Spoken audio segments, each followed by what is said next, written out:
उस उपासक को आत्यंतिक सुख प्राप्त होता है जो निरंतर भगवत चिंतन, एक तार कैसे जैसे एकांत में वायु रहित स्थान पर स्पंदन रहित दीपक की लौ निरंतर जलती है, ऐसे निरंतर चित्तवृत्ति भगवदाकार उसे आत्यंतिक सुख प्राप्त होता है।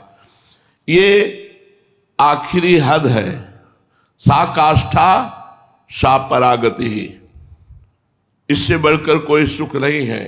प्रेम में डूबा हुआ निरंतर भगवान के चिंतन में कोई विक्षिप्त नहीं, कोई विक्षेप नहीं, किसी भी तरह की कोई चाह नहीं, किसी भी तरह का कोई हलचल हृदय में नहीं, क्योंकि प्रशांत आत्मा तो पहले ही हो चुका है। तो अब उसका हृदय आत्यंतिक सुख में, इसी सुख की प्राप्ति के लिए मानव जीवन मिला है।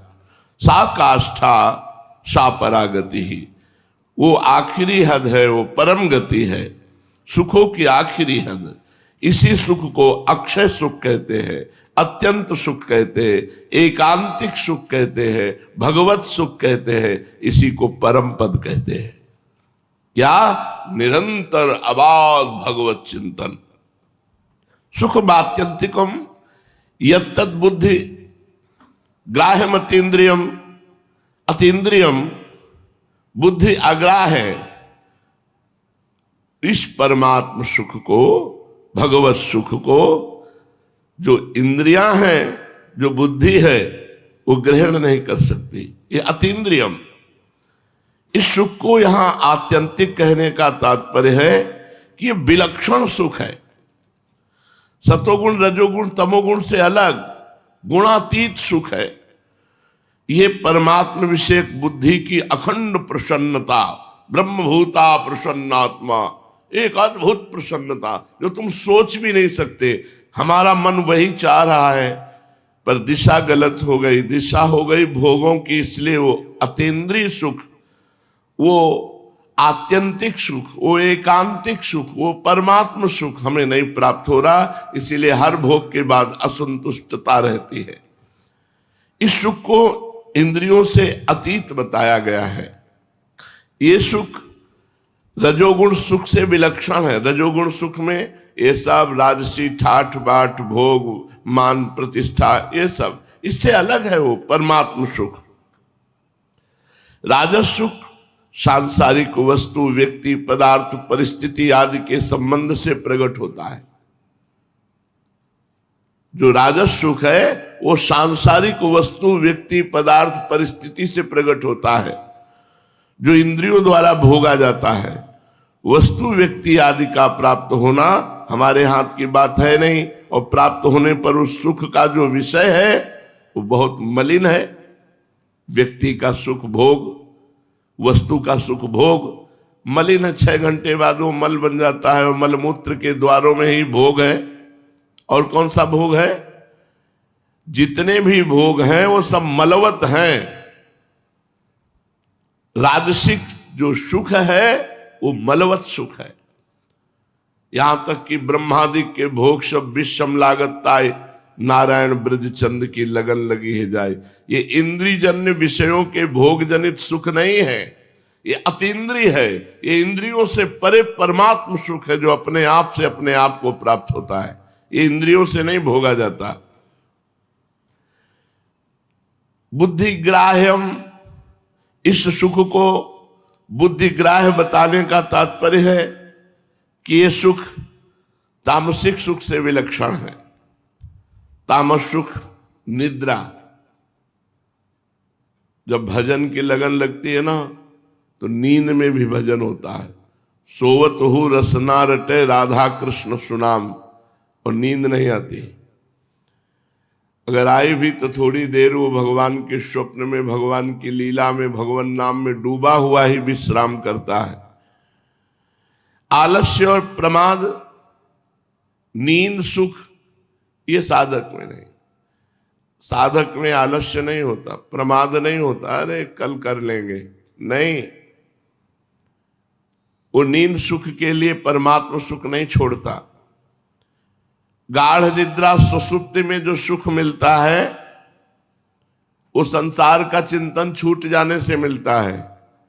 और योगी जागृत अवस्था में संसार का चिंतन छोड़कर भगवान के चिंतन में तन्मय है, कैसे तुलना मिलाई जा सकती है। जब सुषुप्ति होती है तो बुद्धि लीन हो जाती है, और उसमें जब बुद्धि जागृत रहती है, पर बुद्धि की बुद्धि मानी सब भूल जाती है, एकमात्र परमात्म चिंतन। आलस्य और प्रमाद का किंचन मात्र भी साधक में ठिकाना नहीं। आलस्य प्रमाद किंचन मात्र भी, बिंदु मात्र भी साधक में नहीं होता। जो साधक आलसी और प्रमादी और शरीर सुख और विषय सेवन करके आनंदित होने वाला है, वह अभी परमार्थ में ही नहीं है, चाहे जिस भेष में हो। परमार्थ के पथिक में सांसारिक भोगों के प्रति आकर्षण, नींद, प्रमाद, आलस्य, ये शरीर सुख आराम, ये नहीं, ये होता ही नहीं है। वो हर समय सजग, सावधान और निरंतर परमात्म चिंतन के लिए प्रयासरत। ठीक ठीक जागृत अवस्था में जब बुद्धि की शक्ति परमात्म चिंतन में लुप्त हो जाए, जैसे सुषुप्ति में, गाढ़ सुषुप्ति में कुछ पता नहीं, ऐसे ही परमात्म चिंतन की गाढ़ अवस्था में, जागृत अवस्था में कुछ पता नहीं, उसे समाधि कहते हैं। यह आत्यंतिक सुख बुद्धि के जागृत अवस्था में परमात्म लीन होने पर प्राप्त होता है। विवेक शक्ति जागृत है, अवस्था जागृत है, लेकिन सुषुप्ति की तरह है, कहीं कुछ भी स्फुरित नहीं हो रहा है एक प्रभु के सिवा, वो आत्यंतिक सुख है। वेति यत्र न चैवावम स्थित चलति तत्वतः। साधक अपने द्वारा प्रयास करके, ये जो प्रयास है भगवान की कृपा से मिलता है। ये जो साधना में रुचि है, जो प्रयत्न है, यही भगवत कृपा है। साधक अपने द्वारा जब परमात्म सुख का अनुभव करता है और उसी सुख में स्थित हो जाता है, तब उसे कोई विचलित नहीं कर सकता। यहां से लेके ब्रह्मलोक तक के भोग, अप्सरा, नाना प्रकार की भोग सामग्री उसे विचलित नहीं कर सकती, क्योंकि वो आत्यंतिक सुख को प्राप्त हो चुका है, वो परमात्म सुख को प्राप्त हो चुका है। ऊसर बरसई तृण नहीं जामा, संत हृदय जिम उपज न कामा। जैसे ऊसर भूमि में कितनी वर्षा हो, तृण नहीं जम सकता, ऐसे आत्यंतिक सुख को प्राप्त जो महात्मा है, वो चाहे गृहस्थ हो चाहे विरक्त हो, उसके हृदय में कामना जागृत ही नहीं होती। नहीं स्वात्मा रामम विषय मृग तृष्णाम भ्रमयति। आत्मा राम पुरुष कभी विषय मृग तृष्णा में भ्रमित नहीं होता, वो सत्य सच्चिदानंद के आत्यंतिक सुख को प्राप्त कर चुका है। सुख अखंड बना रहता है, ये नहीं कि पहले था अब नहीं। जब परमात्म सुख प्राप्त होता है तो अखंड बना रहता है। सुख में किंचन मात्र कभी कोई दुख का प्रवेश नहीं, ऐसा। देखो, ये तो परमात्म सुख है। परमात्म सुख में शरीर की चमड़ी उधेल दी जाए, एक एक इंच काटा जाए, तो जो आत्यंतिक सुख को प्राप्त है उसको दुख नहीं होगा। देश निष्ठा, धर्म निष्ठा, ये तो भगवान निष्ठा की बात कह रहे हैं। मुसलमानों ने धोखे से शिवाजी के पुत्र संभाजी को कैद कर लिया और उनसे मुस्लिम धर्म स्वीकार करने के लिए कहा, परंतु जब संभाजी ने उसको स्वीकार नहीं किया तो मुसलमानों ने उनकी आंखें निकाल ली, उनकी चमड़ी खींच ली, शरीर से त्वचा खींच ली, आंखें निकाल ली और कहा अब स्वीकार करो। तो अपने धर्म से किंचन मात्र विचलित नहीं हुए। तात्पर्य निकला कि धर्म के लिए जब निष्ठा जागृत हुई तो शरीर की चमड़ी उधेल ली, नेत्र निकाल लिए, लेकिन विचलित नहीं हुए।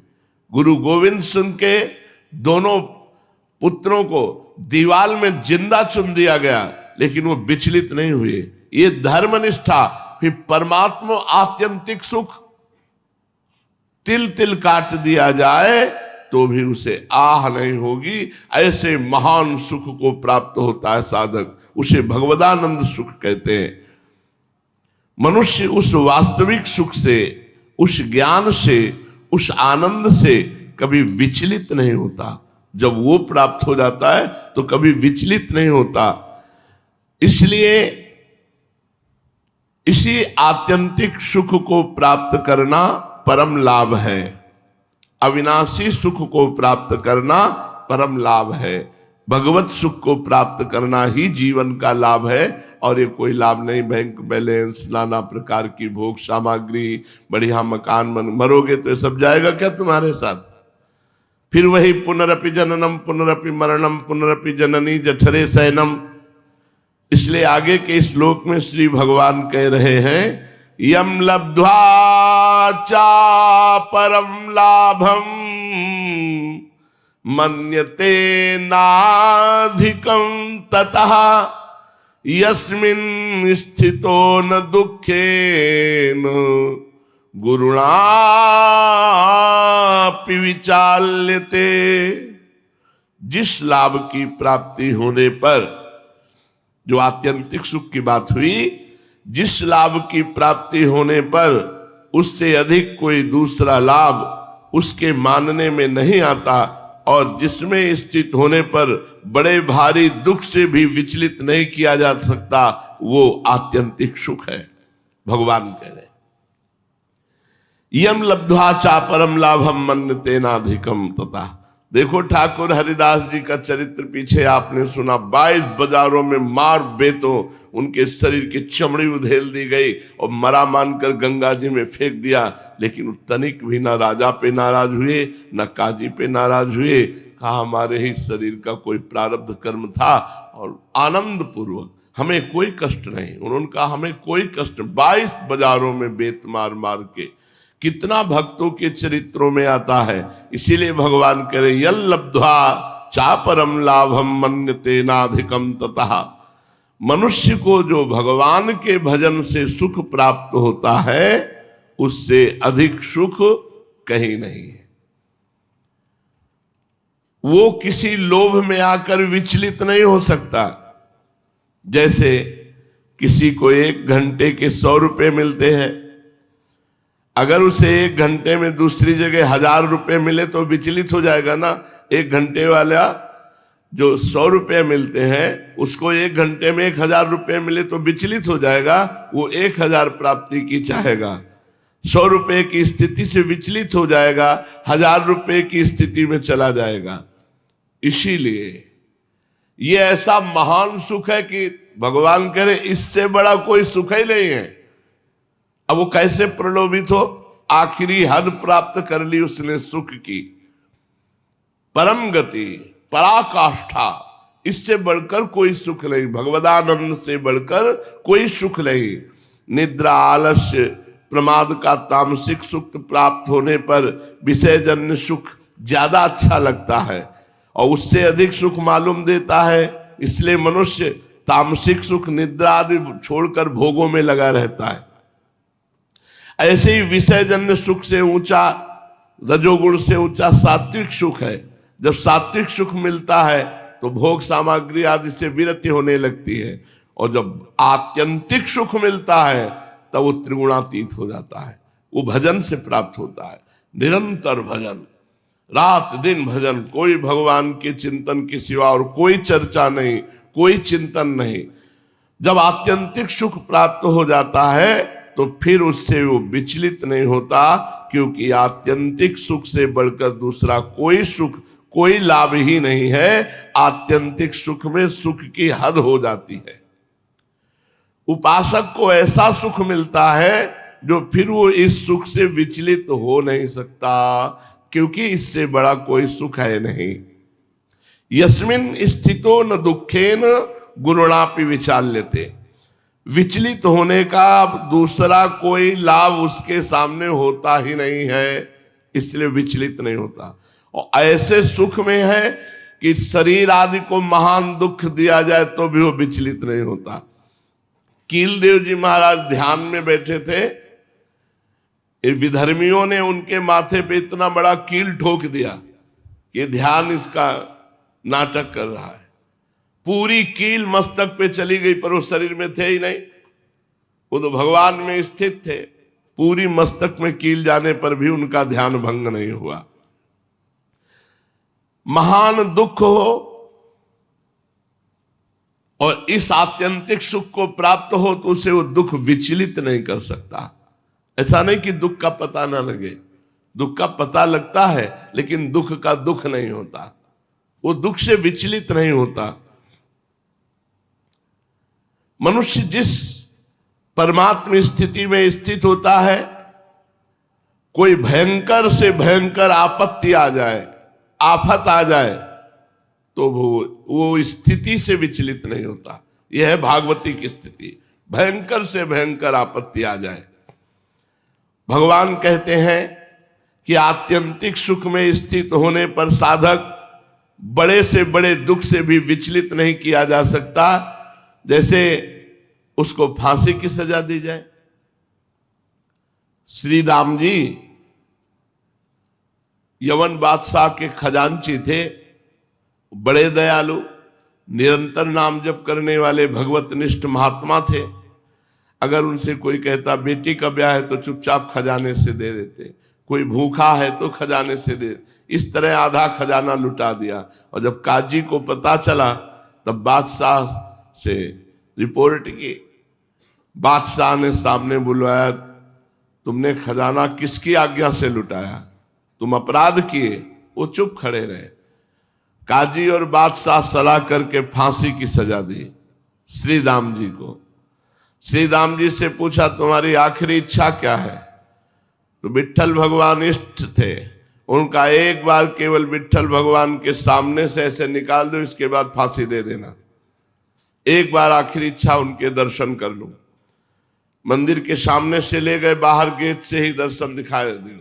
उन्होंने कहा राजी हो, बस इतना। इधर स्वयं भगवान बादशाह के यहां पहुंचे और नमस्कार किया और कहा हमारे स्वामी श्री राम को मुक्त कर दो।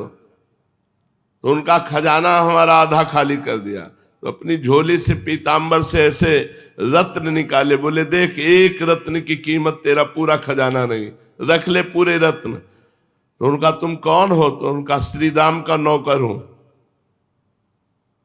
भगवान ने कहा श्री राम क्या नाम है? का बिट्ठू। तुरंत आदेश करो, फांसी से मुक्त करो। तुरंत आदेश हुआ, फांसी से मुक्त हुए। श्री राम के आगे हाथ जोड़कर बादशाह खड़ा हुआ कि आप इतने बड़े धनी हैं कि आपका ऐसा नौकर? तो उनका सरकार नौकर तो हम आपके हैं, हमारे नौकर कहाँ? बोले नहीं, बिट्ठू नाम का एक नौकर तुम्हारे पास है, देखो ये रतन दे गया, हीरे रत्न दे गया। आंखों में आंसू आ गए। उनका बिट्ठू नाम का कोई नौकर नहीं, वो हमारे स्वामी हैं, हमारे इष्ट हैं, जिनका नाम विट्ठल भगवान है। सांवली सनूनी मूरत, वो कजरारे बड़े बड़े नेत्र। बादशाह घायल हो गया। बादशाह ने कहा कि तुम्हारी जो इच्छा हो मांगो, मैं बहुत प्रसन्न हूं। तो उनका बस अपनी सेवा से मुक्त कर दो, आज से मैं कोई सेवा ना करके रात दिन अपने भगवान के चिंतन में लगूंगा। तो फांसी आदि की बात आने पर भी हृदय विचलित न हो, वो है भगवदानंद। किसी भी स्थिति में शरीर के टुकड़े टुकड़े कर दिए जाए, गजब की बात। यहां थोड़े थोड़े दुख में विचलित हो जाते क्योंकि परमात्मानंद प्राप्त नहीं हुआ। भगवान शंकराचार्य जी के पास एक कपाली आया, भैरवी। उसने कहा मुझे भैरव सिद्ध करने के लिए ब्रह्म ऋषि की खोपड़ी चाहिए, तुम्हें शरीर से कोई ममता है नहीं? बोले नहीं। तो बोले मैं काट ले जाऊं? बोले अभी काटोगे तो तुम्हें काट डालेंगे, इतने शिष्य हैं। सुबह 4 बजे कल आना और पीपल के नीचे बैठे होंगे, काट ले जाना। वो 4 बजे आया, जे उधर से चला तो नरसिंहाश्रम स्वामी जी के ऊपर नरसिंह भगवान का आवेश हुआ। हुंकार मार के दौड़े, जयले को नजदीक पहुंचा, उठाकर फाड़ के फेंक दिया। महापुरुषों को अपने शरीर से, दधीच ऋषि अपने शरीर को ही दे दिया, जिससे अस्त्र बनाए गए, शरीर के टुकड़े टुकड़े कर दिए जाएं तो भी उसको दुख नहीं होता जो भगवदानंद को प्राप्त है।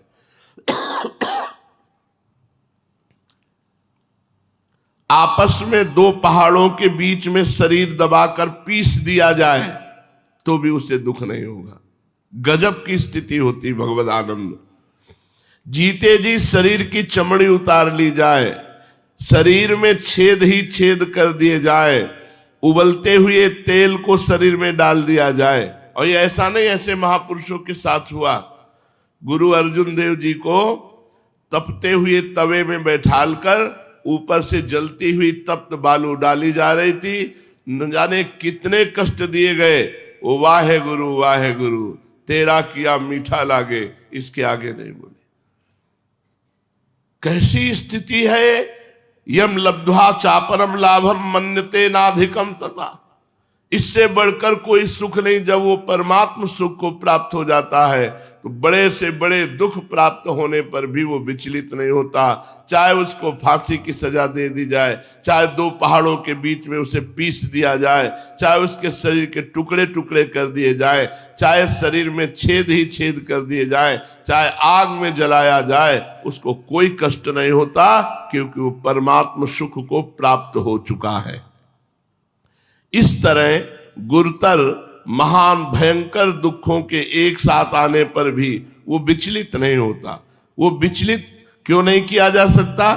कारण कि जितने भी दुख आते हैं वो सब प्राकृत शरीर में, और वो अप्राकृत चिदानंद स्वरूप को प्राप्त है, वहां दुख का प्रवेश ही नहीं। शरीर, इंद्रियां, मन, बुद्धि यही प्राकृतिक है, इन्हीं में दुख आता है। जब आत्यंतिक सुख मिलता है वो स्वरूप का होता है। स्वरूप में स्थित महापुरुष के शरीर, इंद्रिय, मन, बुद्धि को कितना भी कष्ट दिया जाए कोई फर्क नहीं पड़ता। यही तो आनंद है। यही आनंद पाने के लिए मानव देह मिला है। ऐसी अध्यात्म की ऊंचाई पर चढ़ो कि मान अपमान, लाभ हानि, सुख दुख ये कोई स्पर्श ही न कर पावे।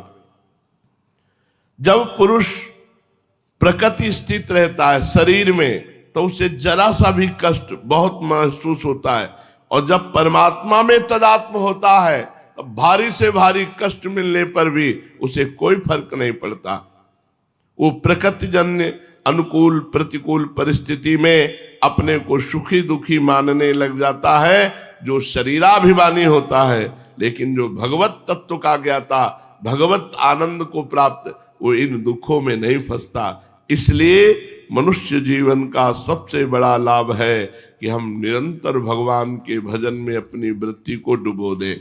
चलते हैं चैतन्य चरितावली। महाप्रभु श्री चैतन्य देव भगवद आवेश में श्रीवास के घर में सिंहासन पर विराजमान है। पहले गंगा जल से अभिषेक हुआ, सब भक्तों ने किया, फिर शरीर पोछा, फिर सुंदर चंदन आदि लगाया गया, फिर वस्त्र आदि धारण कराए गए, फिर भोग आदि लगा। अब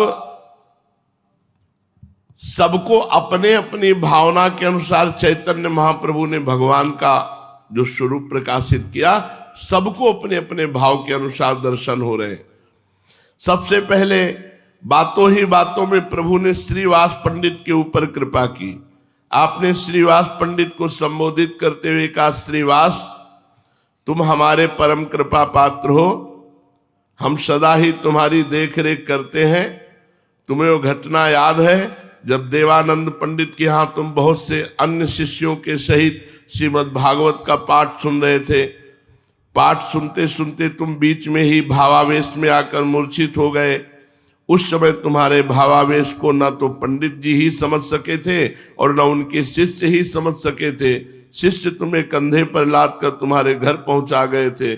उस समय मैंने ही तुम्हें होश में किया था, मैंने ही तुम्हारी मूर्छा भंग की थी।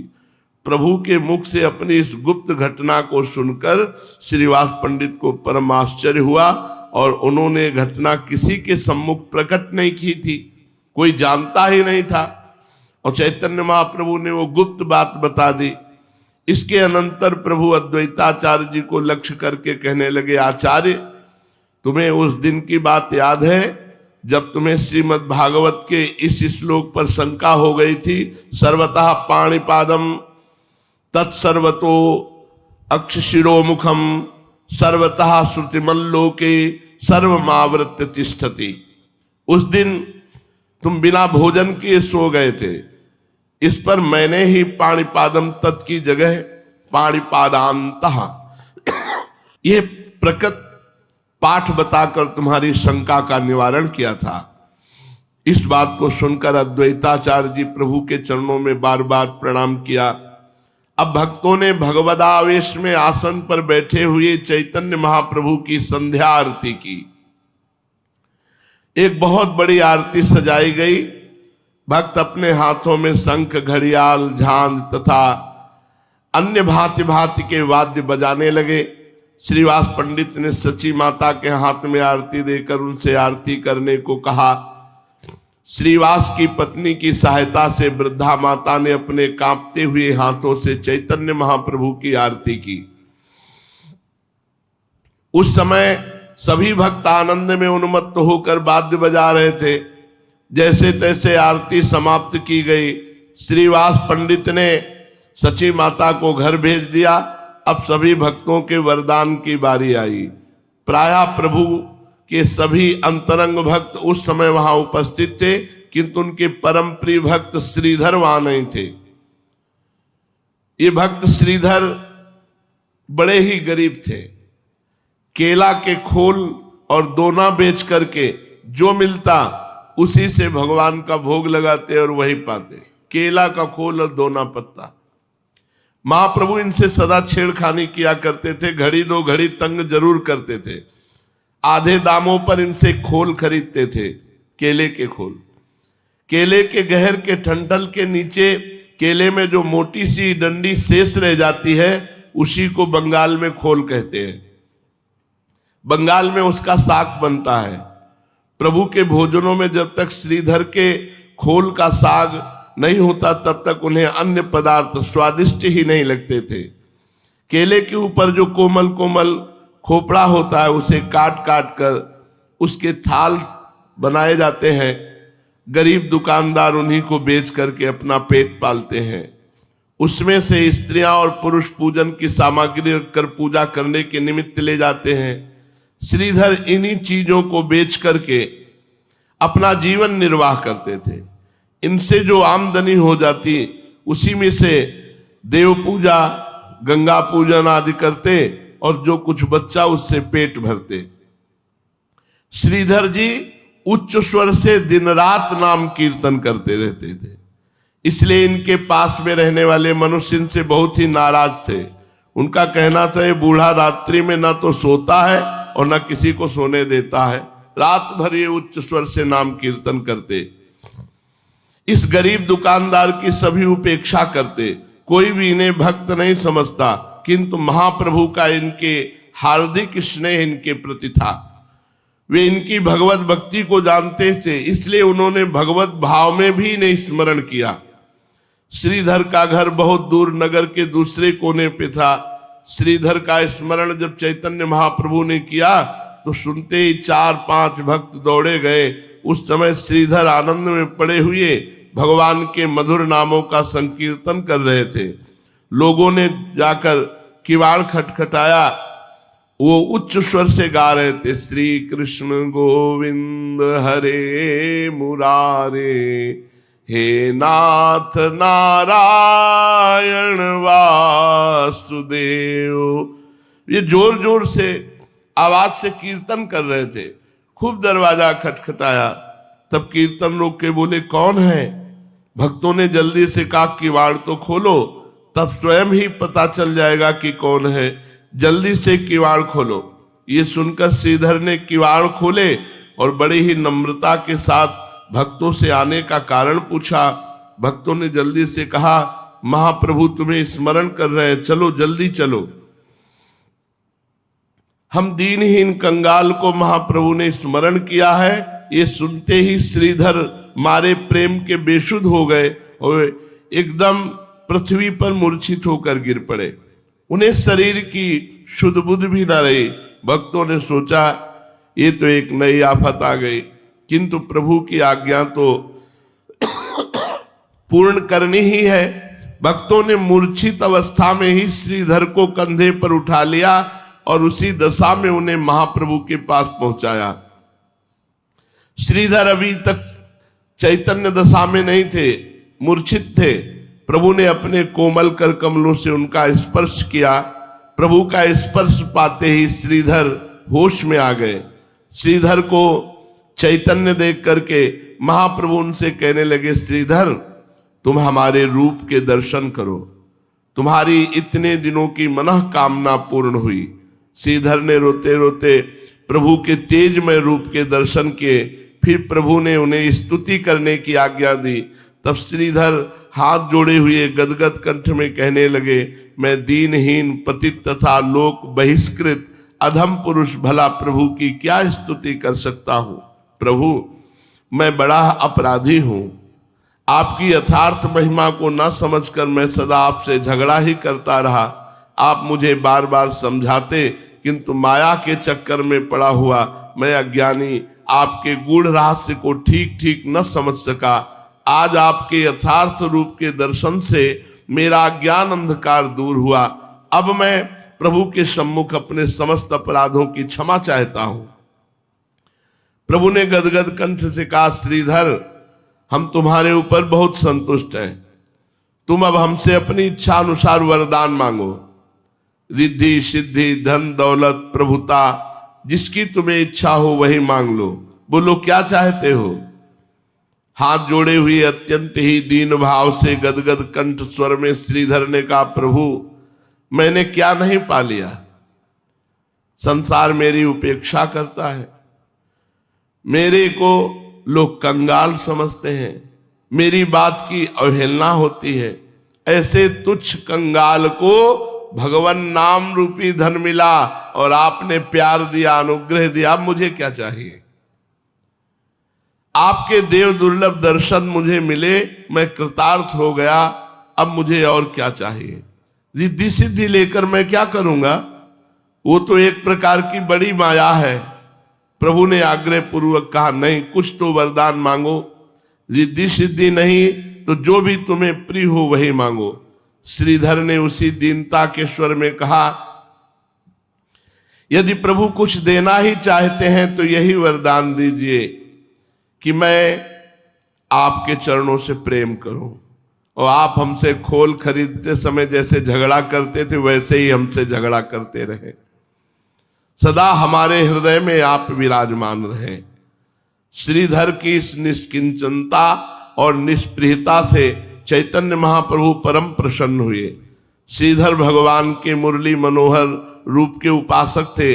वे भगवान के श्री कृष्ण गोविंद हरे मुरारे हे नाथ नारायण वासुदेव इन मधुर नामों का कीर्तन करते रहते थे। इसलिए चैतन्य महाप्रभु ने उन्हें श्री कृष्ण रूप के दर्शन कराए। अपने में प्रभु के श्री विग्रह में अपने श्री कृष्ण के दर्शन करके श्रीधर कृतार्थ हुए। दर्शन करते हुए मूर्छित होकर गिर पड़े। भक्तों ने उन्हें एक ओर लिटा दिया। अब मुरारी गुप्त की बारी आई। मुरारी परम धार्मिक तथा विशुद्ध वैष्णव तो थे, किंतु उन्हें तर्क वितर्क और शास्त्रार्थ करने का कुछ नशा सा था। प्रभु ने उन्हें संबोधित करते हुए कहा, मुरारी तुम्हारे भक्त होने में यही एक अपूर्णता है। तुम शुष्क वाद विवाद करना त्याग दो। अध्यात्म शास्त्रों में भक्ति ग्रंथों को ही प्रधानता दो। मुरारी गुप्त ने कहा, मैं वाद विवाद और तर्क वितर्क और कहाँ करता हूं, केवल विद्वानों के समीप कुछ प्रसंग चलने पर कह देता हूं। महाप्रभु ने कहा, अद्वैताचार्य के साथ तुम तर्क वितर्क किया करते हो, क्या उनसे तुम अद्वैत वेदांत की बातें नहीं बघारा करते। इस पर अद्वैताचार्य ने प्रभु से पूछा, प्रभु क्या अद्वैत वेदांत की बातें करना बुरा काम है। प्रभु ने मुस्कुराते हुए कहा, बुरा काम कौन कहता है, बहुत अच्छा है। किंतु जिन्होंने भक्ति मार्ग का अनुसरण किया है उन्हें इस प्रकार की सिद्धि और प्रक्रियाओं के चक्कर में पड़ने का प्रयोजन ही क्या है। ये कहकर प्रभु ने गंभीर घोष से इस श्लोक को सुनाया न साधयति माम योगो न सांख्यम धर्म उद्धव न स्वाध्याय तपस्त्यागो यथा भक्तिर्ममोर्जिता। प्रभु की ऐसी आज्ञा सुनकर मुरारी चुप हो गए। इस पर प्रभु ने कहा, मुरारी, तुम्हें ब्रह्म की सिद्धि के लिए प्रक्रियाओं की शरण लेने की क्या आवश्यकता है? भगवान तो जन्म सिद्ध हैं। तुम तो प्रभु के जन्म जन्मांतरों के भक्त हो। हनुमान के समान तुम्हारा भाव और विग्रह है। तुम साक्षात दास्य भाव के आचार्य हनुमान जी के ही समान हो। तुम अपने रूप का स्मरण करो। मुरारी राम भक्त थे। प्रभु के स्मरण दिलाने पर वे अपने इष्ट देव का ध्यान करने लगे तो उन्हें ऐसा अनुभव हुआ कि मैं साक्षात हनुमान हूं और सामने हमारे इष्ट देव सिया राम विराजमान हैं। मैं उनकी पूजा कर रहा हूं। उन्होंने ऊपर को आंख उठाकर प्रभु की ओर देखा तो उन्हें प्रभु की जगह सीताराम जी विराजमान दिखाई देने लगे। अपने इष्ट देव सीताराम के से विग्रह को देखकर मुरारी गदगद कंठ से स्तुति करने लगे और बार बार भूमि पर लौटकर साष्टांग दंडवत प्रणाम करने लगे। प्रभु ने कहा, वरदान मांगो। तो हाथ जोड़े हुए मुरारी ने अविचल श्री राम भक्ति की ही प्रार्थना की, जिसे प्रभु ने उनके मस्तक पर अपने पाद पद्म रखकर प्रेम पूर्वक प्रदान किया। इसके अनंतर एक एक करके सभी भक्तों की बारी आई। अद्वैताचार्य, श्रीवास, वासुदेव सभी ने प्रभु से अहेतुकी भक्ति की प्रार्थना की। हरिदास जी अपने को बहुत ही दीनहीन, कंगाल और अधम समझते थे। उन्हें प्रभु के सम्मुख होने में संकोच होता था, इसलिए वे सबसे दूर भक्तों के पीछे छिपे हुए बैठे थे। प्रभु ने गंभीर स्वर में कहा, हरिदास, हरिदास कहाँ है? उसे हमारे सामने लाओ।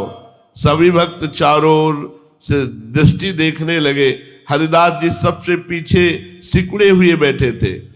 भक्तों ने उन्हें प्रभु के सम्मुख होने की आज्ञा करी कि प्रभु बुला रहे हैं, किंतु वे प्रेम में बेसुध थे। भक्तों ने उन्हें उठाकर प्रभु के सम्मुख किया।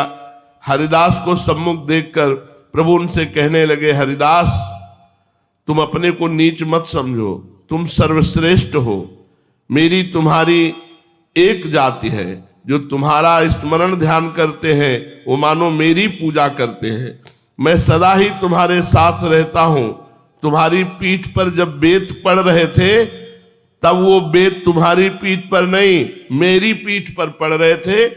और प्रभु ने वस्त्र हटा के कहा, देख लो, अभी तक मेरी पीठ पे निशान बने हैं। और प्रभु ने दिखा दिया पूरे बेत के निशान महाप्रभु चैतन्य देव के। सभी जो मेरे शरणागत भक्त हैं उनके कष्टों को मैं अपने ऊपर लेता हूं। शरणागत भक्तों के कष्ट को मैं अपने ऊपर लेता हूं। ये बात ध्यान रखना चाहिए। इसलिए भारी से भारी कष्ट पड़ने पर भी भक्त को दुख नहीं होता, क्योंकि वो कष्ट मैं अपने ऊपर लेता हूं। कारण कि जो लोग भक्तों को कष्ट देते हैं वे मानो मुझे ही कष्ट पहुंचाते हैं। इसलिए अब मैं दुष्टों का संहार न करके उनका उद्धार करूंगा। तुमने मुझसे दुष्टों के संहार की प्रार्थना नहीं की थी, किंतु उनकी बुद्धि शुद्धि और कल्याण की प्रार्थना की थी। इसलिए अब मैं अपने सुमधुर नाम संकीर्तन के द्वारा दुष्टों का उद्धार करूंगा। मेरे इस कार्य में किसी जाति, वर्ण या ऊंच नीच का विचार न रहेगा। मेरे नाम संकीर्तन से सभी पावन बन सकेंगे। अब तुम अपना अभीष्ट वरदान मुझसे मांगो। हाथ जोड़े हुए दीन भाव से हरिदास जी ने कहा, हे वर देने वालों में श्रेष्ठ, हे दयालु, हे प्रेमावतार, यदि आपकी इच्छा मुझे वरदान ही देने की है तो मुझे यही वरदान दीजिए कि मैं सदा दीनहीन, कंगाल, निष्किंचन, अमानी बना रहूं। मुझे प्रभु के दास होने के अतिरिक्त अन्य किसी भी प्रकार का अभिमान न हो। मैं सदा वैष्णव भक्तों की पद धूलि को अपने मस्तक पर परम भूषण मानकर धारण करता रहूं। वैष्णव के चरणों में मेरी सदा प्रीति बनी रहे, इसी वरदान की मैं प्रभु के निकट याचना करता हूं। इनकी इस प्रकार की वर याचना को सुनकर भक्त मंडली में चतुर्दिक आनंद की ध्वनि होने लगी। सभी हरिदास जी की भक्ति भावना की भूरी भूरी प्रशंसा करने लगे। मुकुंद दत्त वो भी वहां उपस्थित थे, किंतु अपने को प्रभु दर्शन का अनाधिकारी समझकर चुपचाप दूर बैठे थे। श्रीवास पंडित ने डरते डरते प्रार्थना की, प्रभु ये मुकुंद आपके अत्यंत ही प्रिय हैं, इनके ऊपर भी कृपा होनी चाहिए। ये अपने को प्रभु के दर्शन तक का अनाधिकारी समझते हैं। प्रभु ने कुछ रोष सुर में गंभीर भाव से कहा, मुकुंद के ऊपर कृपा नहीं हो सकती। ये अपने को वैसे तो भक्त करके प्रसिद्ध करते हैं, किंतु बातें सदा तार्किकों की किया करते हैं। वैष्णव लीलाओं को पंडित समाज में बैठकर बाजीगर का खेल बताते हैं। अपने को बड़ा भारी विद्वान और ज्ञानी समझते हैं। इन्हें भगवान का साक्षात्कार नहीं होगा। रोते रोते मुकुंद ने श्रीवास के द्वारा पूछवाया, हम कभी भी भगवत कृपा के अधिकारी न बन सकेंगे। इनके कहने पर श्रीवास पंडित ने पूछा, प्रभु मुकुंद जिज्ञासा करते हैं कि हम कभी भगवत कृपा के अधिकारी बन सकेंगे क्या? प्रभु ने उपेक्षा के भाव से उत्तर देते हुए कहा, हां, कोटि जन्मों के बाद, करोड़ जन्मों के बाद। इतना सुनते ही मुकुंद आनंद विभोर होकर नाचने लगे, प्रेम में पुलकित हो गए। गदगद कंठ से कहा, होंगे ना, कभी तो होंगे, भगवत कृपा के अधिकारी कभी तो होंगे। और ऐसा कहकर वो नृत्य करने लगे और स्वयं ही कहते जाते, कोटि जन्मों की बात क्या, कोटि जन्म तो ऐसे बीत जाएंगे, खास बात है कि हम पर कृपा होगी। बहुत काल में भी बीते तो भी अंत में हमें भगवत कृपा प्राप्त होगी, बस भगवत कृपा प्राप्त होगी। वो चाहे कभी भी हो, हमें भगवत कृपा प्राप्त। ऐसा उन्मत्त होकर नाचने लगे। ऐसी आनंद दशा को देखकर सब भक्तों को आश्चर्य हुआ। वे इनकी ऐसी दृढ़ निष्ठा को देखकर अवाक रह गए। अंत में प्रभु उठे और तत्काल मुकुंद का प्रेमालिंगन किया। तत्काल कहां कह रहे थे, करोड़ जन्मों में। और तत्काल जो ही मुकुंद को प्रेमानंद चैतन्य महाप्रभु ने आलिंगन के प्रेमानंद में युक्त हो गए। और महाप्रभु ने कहा, तुमने इस निष्ठा से मुझे खरीद लिया कि करोड़ जन्म में भी सही, लेकिन मुझ पर भगवत कृपा तो होगी। सचमुच तुम वैष्णव हो, तुम्हारी ऐसी दृढ़ निष्ठा के कारण मेरी प्रसन्नता का ठिकाना नहीं रहा। तुम तो भगवत कृपा के अभी सर्वश्रेष्ठ अधिकारी हो गए। ये खास बात है। तुम्हारी जैसी उच्च कोटि की निष्ठा साधारण लोगों में होनी अत्यंत ही कठिन है। तुम भगवत कृपा के अधिकारी बन गए। लो, अभी भगवत साक्षात्कार करो। कहा करोड़ जन्म कह रहे थे। ये कहकर प्रभु ने उन्हें अपने दिव्य तेज रूप के दर्शन कराए। मुकुंद अलौकिक भगवत साक्षात्कार करते ही धड़ाम से पृथ्वी पर गिर पड़े। सभी भक्तों ने अपनी अपनी भावना के अनुसार, कोई श्याम वर्ण मुरली मनोहर, कोई सीताराम, कोई राधा कृष्ण, जो जिस भाव के उपासक थे, सबने चैतन्य महाप्रभु में अपने भगवत स्वरूपों का दर्शन किया। शेष चर्चा आगे। श्री राधा वल्लभ लाल।